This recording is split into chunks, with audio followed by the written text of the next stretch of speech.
আসসালামু আলাইকুম। লক্ষণপুর নুরুল হক উচ্চ বিদ্যালয় মাঠে এক বিশাল গরু বাজার। সবাই লক্ষণপুর নুরুল উচ্চ বিদ্যালয় মাঠে আসবেন।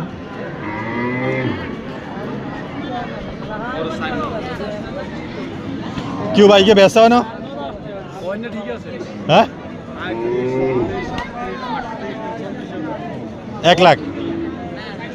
তো আনে টার্গেট কত? আরো উপরে এলাই বেছেন না? ও, নিজের ঘরে গরু?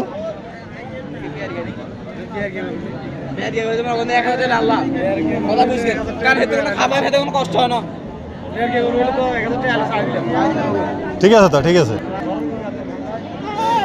না, ঘর গরু 2 দিন ঘরে বেচলেও কোনো সমস্যা নাই।